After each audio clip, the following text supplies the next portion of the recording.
I think it's easy too, cause like you said, not a lot of people understand, like, you know, some of the things we say or some of the things we talk about. So when you're just in a room with somebody that understands like the grind and the journey, it's like it feels good to just like say it all with somebody. You know, sometimes you sharing a story with somebody back at the crib and they like, oh yeah, that's crazy. That's the only shit. Yeah, because they don't have anything to give back to that. Like, bro, do you not realize I just walked 45 minutes to Starbucks? Like 45 minutes? Like, that's crazy, bro. And the thing is, like, I've done it before too. It's not like, again, it's not my story to share, but those things like really matter because they think when you be like, oh, you know, you talk to them back at home, they're like, what'd you do today? Oh, you know, went to Starbucks, but it's like how you got how you got you literally have nothing around you. You see this Starbucks and you shit 45 minutes. Forget it. Like I got to. Like I gotta go. Let's go. You know? Let's do it. The toughest place you've played. Competition wise. Toughest place you played competition wise. Toughest place I played competition wise, I would say the G League. It was just a lot of talent in there, man. So much talent in there. Yeah. What about toughest fans or crowd that you've had and in the country? Ooh, toughest crowd to play against or to have. Period. Because I mean, honestly, I think for us, like, it's weird. Sometimes I have better road games than I do home games. So like crowds and stuff, I mean, I think it's just a neutral thing, you know. I would say like, I would go with the craziest crowd in Belgium. We played the Belgium. We made a championship of the Belgium Cup, and it was 17,000. That was the biggest crowd I've ever played. Who was? It was us versus Ostend. Yeah, so that was the probably, I think that's the most I ever played in front of 17,000. Yeah, that was a crazy atmosphere. This is one of those. Were they for you or against you? It was because it was a cup game. So it was like mixed, a little bit of everything. So it wasn't like it was hostile either. Okay. You know, I think at that point the fans were just going because it's just a cup game. Yeah. Do you have a hostile crowd like on the road that you remember? As a pro, no, that I really remember like being hostile, but playing against Gonzaga at Sac State. I actually didn't play in this game, but I had to warm up with the team. I had to sit out because of behavioral reasons, so I didn't get to play that game. But to punish me, my coach made me warm up and like suit up and everything. All the sweat, all that. You know when you sitting out the game and you just like you want to come in your street clothes. You know you want to have a little fit on, sit at the end of the bench. You chilling. You don't want to sweat. Yeah, nah. So he was like, nah. When you get like you're gonna throw the full fit on. You're gonna go warm up with your team, everything.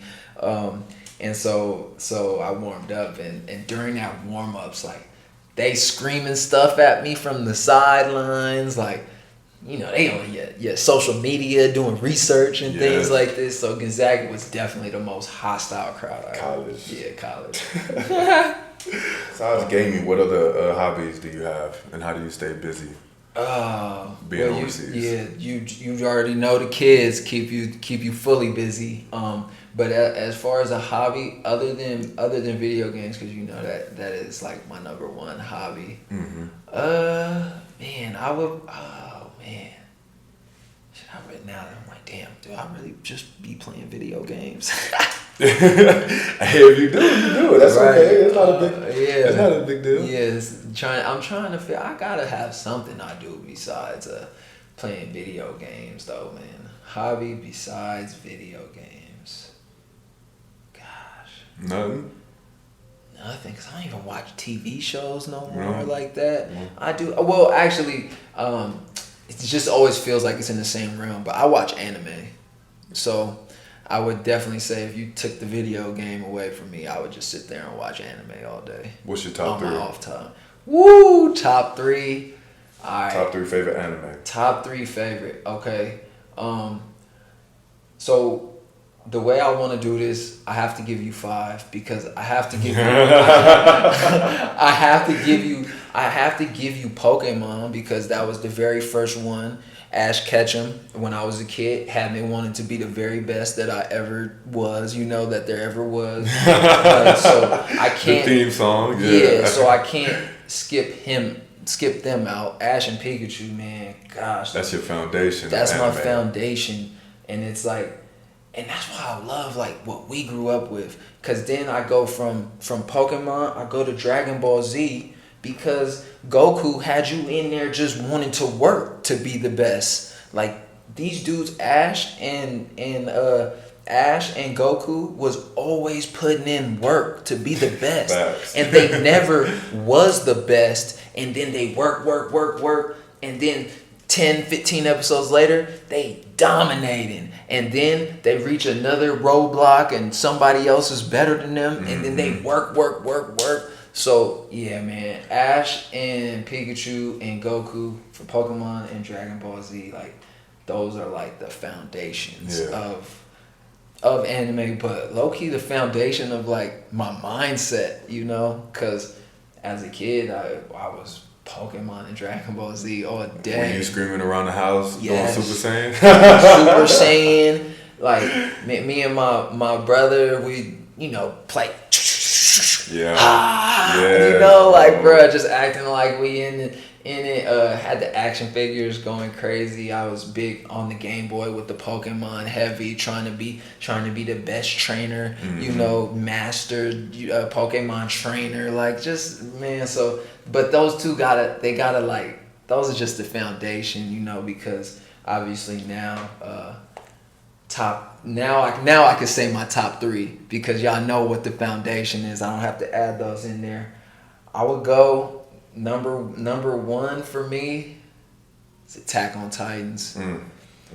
That I'm still waiting on that to come to its conclusion. Who isn't waiting? I'm still waiting too. Sure. So Attack on Titans for sure, man. Mikasa is my favorite character in there. I actually have her tattooed on my arm, like where?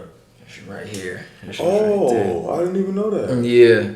Mikasa tatted on. Yeah, why man. Mikasa? She's just a rider, bro. OD. Like she would do whatever for that man, and it's like when you learn the story of what he did for her and how she reciprocated that, it's just man. And then she's not playing that. She's just not playing that when it comes to him. So, without saying too much, like she just definitely she's a rider, and I think it was just that character was just so special. And I feel like wifey has been like that for me. Like, don't matter, like, just reciprocating the love I give to her right back, and she would do whatever, for me. So that Mikasa character hit special. Yeah. So Attack on Titans for sure. Number 1. I'm gonna go. Number 2, Tokyo Ghoul. I haven't seen that. That one it's a little more dark. But we all have dark moments, I feel like, in it, and it kind of just, that one really helps you just like tap into those dark moments and just embrace them.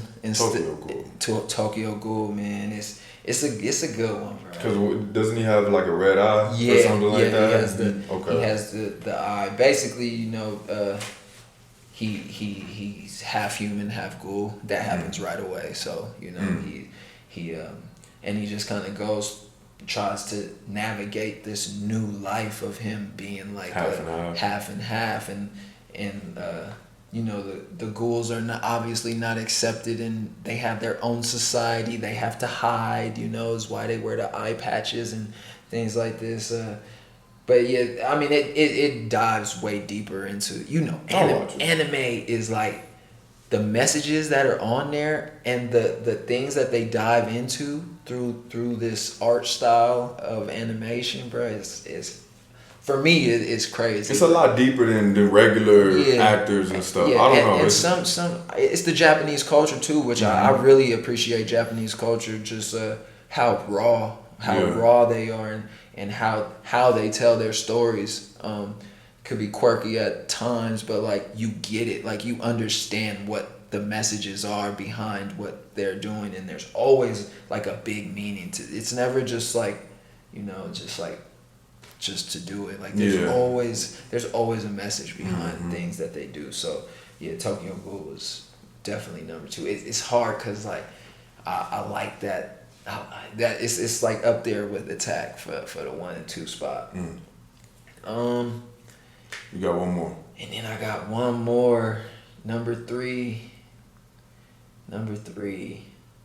Okay. Full Metal Alchemist. Brotherhood. Number 3 for sure.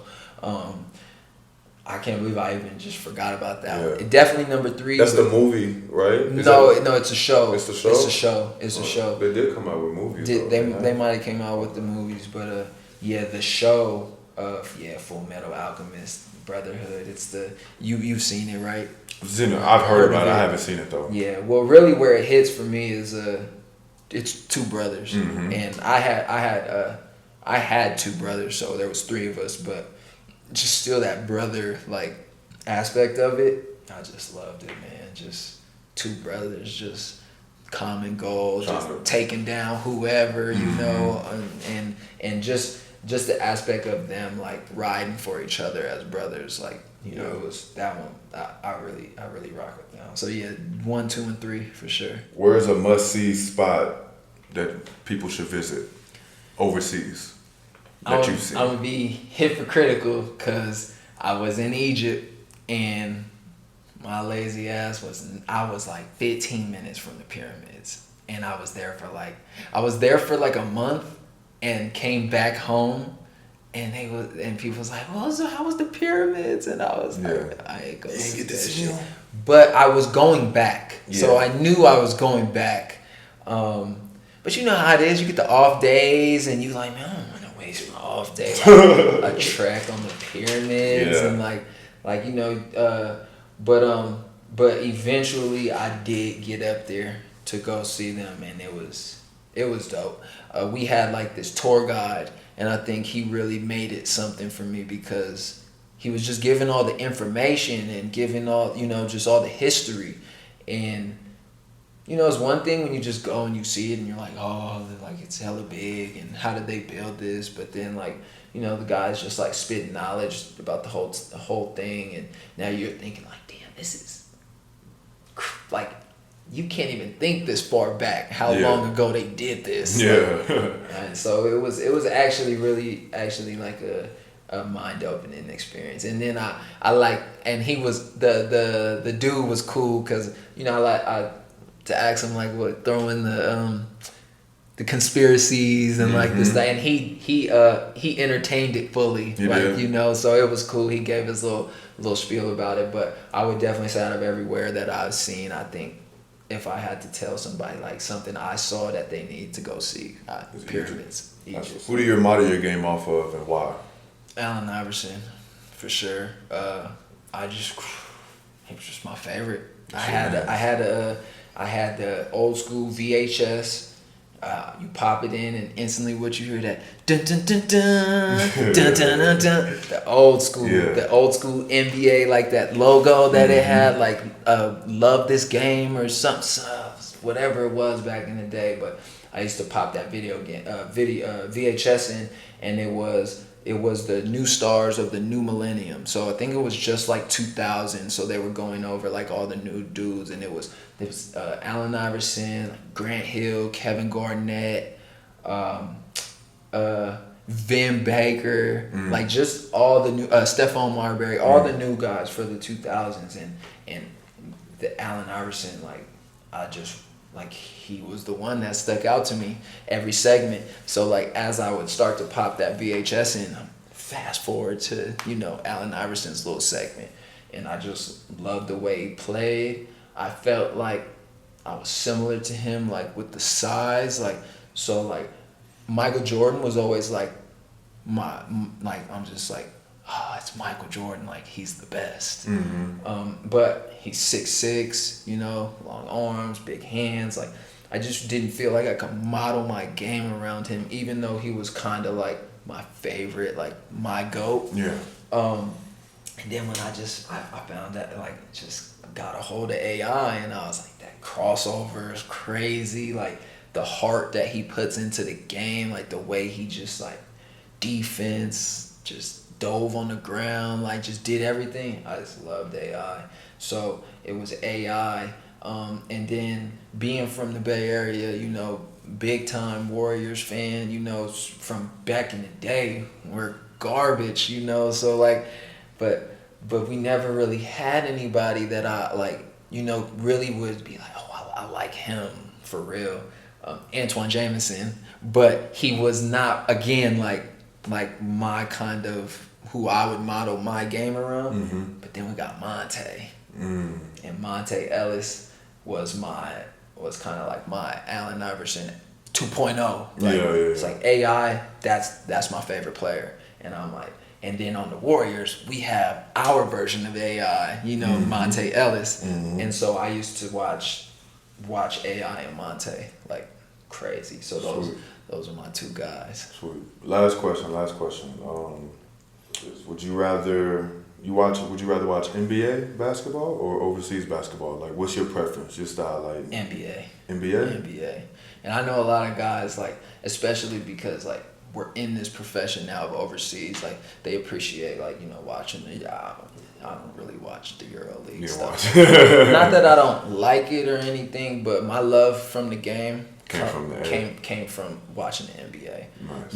And street ball, keeping it a bean, like Hot Sauce, Ayo, and them guys, bruh. I used to love Big Escalade coming down, big boy dribbling the ball, doing tween spins and stuff. So, definitely, I mean, NBA and street ball really, and that N1 tour, like, it really, that's what. N1 mixtapes was dope. 2001. When N1 mixtapes were coming out, it had me like, I may want to do the N1 stuff, like, for real. Wearing big T-shirts, throwing the ball through the tee. Absolutely. Oh my God, bro. You gotta be lying if you think you weren't influenced by that. Yeah, especially if you're a hooper. I love that. So, you know, I just didn't grow up with the whole European concept of basketball, and it's just kind of, it's not my favorite style. You know, again, I believe in the end of the day that basketball is entertainment, you know, and I just don't see the entertainment value in Europe. Coming from EuroLeague. And I get it too. Their style, like EuroLeague and things like this, is very high level. It's very, if you appreciate that, and I can see where some people get the entertainment value in that, because it's a real technical, tactful game, where it's like, you know, it's almost like chess. Yeah. You know, where it's like, it's definitely got its own entertainment value, but I just really, NBA, you know, I'm trying to see crossovers, I'm trying to see high flyers. Like, not doing that. Yeah, just not doing